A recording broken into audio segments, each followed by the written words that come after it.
Bagaimana caranya agar nilai keimanan kita tidak ngedrop itu? Tadi saya bilang pertama, iman itu harus diasah. Dengan apa? Dengan ilmu, keyakinan. Yang kedua, ini iblis waktu terusir dari surga kan deklarasi iblis. Lantaran Adam saya terusir, maka sejak hari ini Adam dan keturunannya musuh bebuyutan. Saya akan gelincirkan mereka, saya akan goda mereka dari depan, dari belakang, dari kiri dan dari kanan. Begitu dalam Quran. Iblis tidak menyebut dari atas dan dari bawah. Kiri, kanan, depan, belakang. Itu sumber godaan iblis. Enggak nyebut atas bawah. Kenapa atas enggak disebut? Atas itu tempat orang munajat. Orang yang banyak bermohon kepada Allah itu bebas iblis. Banyak meminta, bukan minta banyak, banyak minta. Itu lain tuh, banyak minta meminta banyak. Beda ya kayaknya. Kita disuruh banyak minta, bukan minta banyak. Bawah itu simbol orang sujud. Orang sujud itu juga daerah bebas iblis. Maka atas bawah iblis gak nyebut. Kiri kanan depan belakang, oke, saya hantam mereka, saya goda mereka. Kiri kanan bisa bermakna panggilan dunia, hedonisme, materialisme, pangkat, jabatan. Dengan itu semua kita bisa, iman bisa menurun. Tapi kalau rajin munajat, rajin sujud, tidak akan terjadi penurunan iman. Naik pangkat tetap hamba Allah. Jadi orang kaya tetap hamba Allah. Jadi pengusaha sukses tetap hamba Allah. Itu kiatnya supaya iman tidak turun. Tetap menyadari nilai kehambaannya. Hanya dua posisi yang iblis tidak sanggup menjangkau. Atas, bawah. Atas adalah munajat, bawah adalah sujud. Itu saya kira Pak Jinjang. Rasulullah memang pernah mengajarkan kita irhamu salasatan minan nas. Kasihanilah 3 orang. Pertama, azizan zalla, orang terhormat yang jatuh hina. Itu kalau nggak kuat mental, ambruk. Iya. Pejabat tinggi tiba-tiba pensiun, stroke. Biasa pintu mobil dibukain orang, kacamata dibawain orang, mana-mana digondol, dikawal-kawal. Begitu pensiun kagak ada yang ngopenin. Stroke. Azizan zalla, orang mulia yang jatuh ke bawah. Yang kedua, wa ghaniyan qad iftaqara, orang kaya yang jatuh miskin. Itu kalau enggak kuat mental, itu juga depresi itu, gampang stroke juga.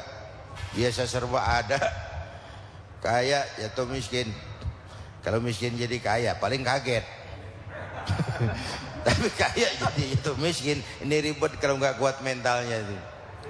Yang ketiga, wa faqihan yal'abu bihil juhal, orang ahli fikih tapi dipermainkan oleh orang bodoh yang punya kekuasaan. Nih zamannya nih, orang ngerti agama, ahli fikih tapi dipermainkan oleh orang bodoh yang sedang punya kekuasaan, mengeluarkan fatwa-fatwa pesanan untuk menyenangkan kekuasaan. Itu kasihan orang seperti itu. Bagaimana Kiai? Haram. Ah yang benar Kiai, haram dikit dah. Pakai dikit dah lagi. Orang bodoh yang dipermainkan, orang alim yang dipermainkan orang bodoh yang punya kekuasaan. Tapi masalah bangkit dari keterpurukan itu perlu. Kenapa? Pedomannya cuma satu. Kita percaya bahwa apapun yang terjadi pada diri kita sekarang ini, itulah yang baik menurut Allah. Yang baik itu kita terima, tapi terus berusaha mencari yang lebih baik dengan keyakinan bahwa yang terbaik belum datang. Kita percaya apapun yang terjadi pada diri kita itu yang baik. Kita terima itu karena kita tahu ada yang lebih baik. Kenapa kita mau mencari yang lebih baik? Karena kita percaya yang terbaik belum muncul. Terus berarah ke arah kepada yang sesuatu yang jadi lebih terus baik. Optimis gitu ya kayaknya. Harus optimis, karena orang yang pesimis, orang yang sudah ngubur kakinya sebelah sebelum melangkah. Orang yang pesimis, orang yang sudah ngubur sebelah kakinya sebelum melangkah, belum apa-apa udah nggak pede, susah jadinya. Mengubur sebelah kakinya sebelum dia melangkah. Itu sebabnya Rasulullah mengajarkan satu doa, kita bermohon kepada Allah dari sikap lemah hati. Minal ajzi wal kasal. Lemah hati dan malas.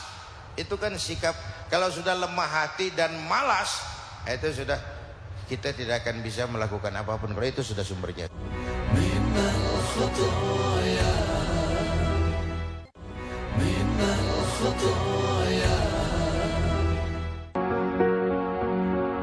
Pemirsa yang dirahmati Allah, demikian Indonesia Mengenangmu untuk kesempatan kali ini. Mudah-mudahan kita termasuk umat pilihan Allah, umat yang dipilih untuk mendapatkan ridhonya. Karena tak ada hadiah seindah apapun di dunia ini yang mampu menandingi hadiah Allah berupa ridha Allah dalam kehidupan kita. Mohon maaf atas segala kekurangan dan kesalahan. Assalamualaikum warahmatullahi wabarakatuh.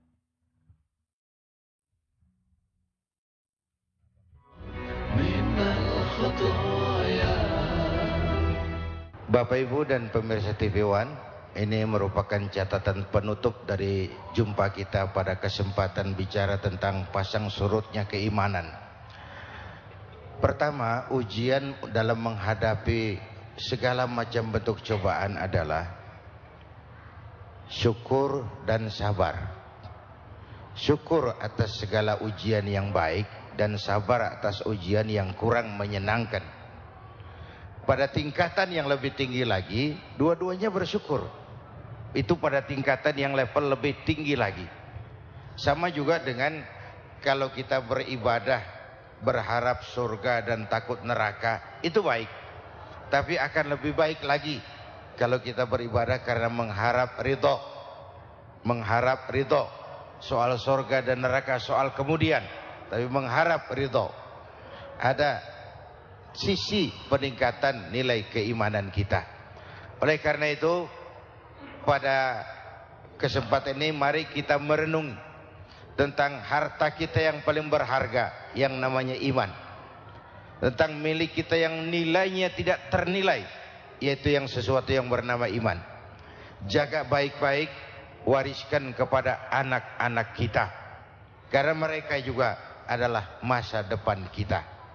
Sehingga dengan iman yang kita harapkan bertambah, meningkat dan meningkat, amaliyah kita juga ikut meningkat.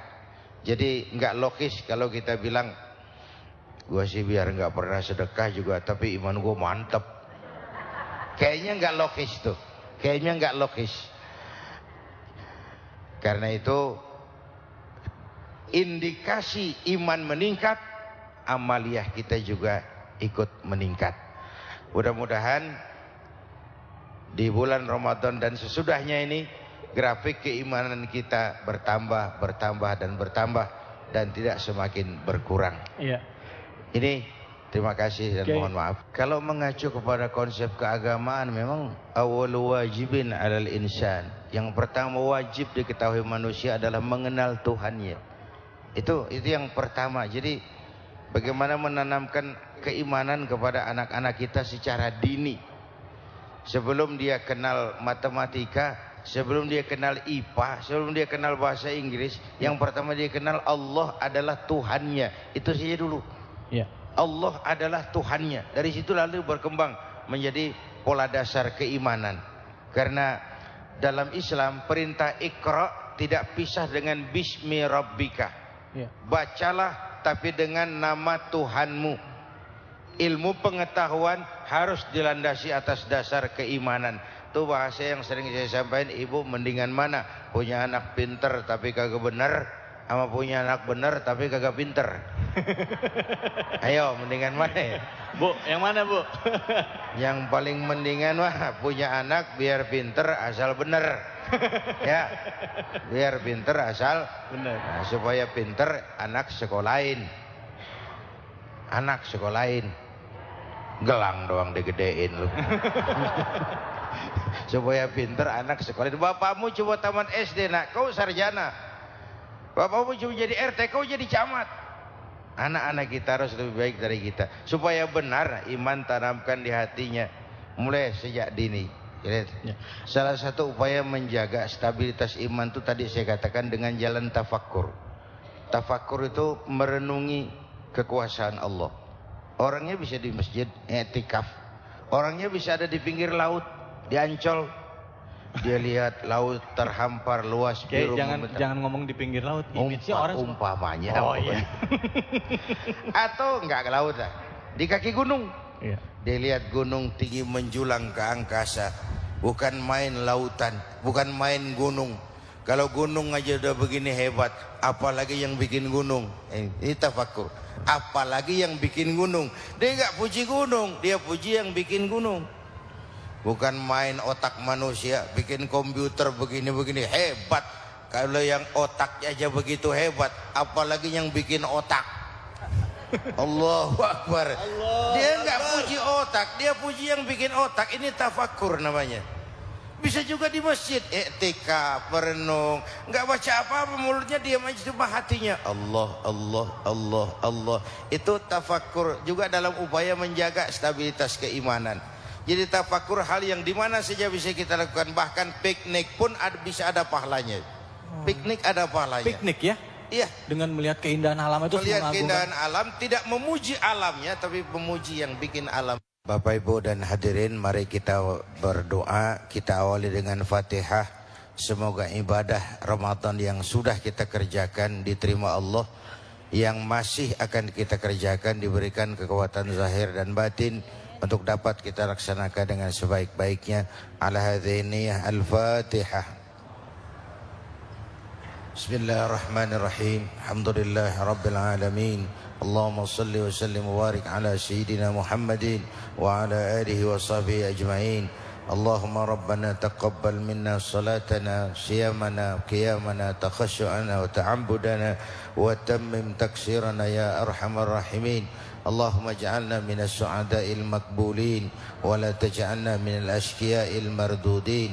اللهم أنت تعلم ذنوبنا فاغفرها وتعلم عيوبنا فاسترها وتعلم حاجاتنا فاقضها. كفى بك وليا وكفى بك نصيرا.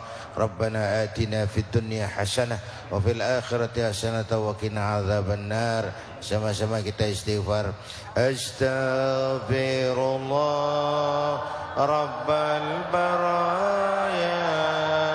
Astaghfirullah minal khataya.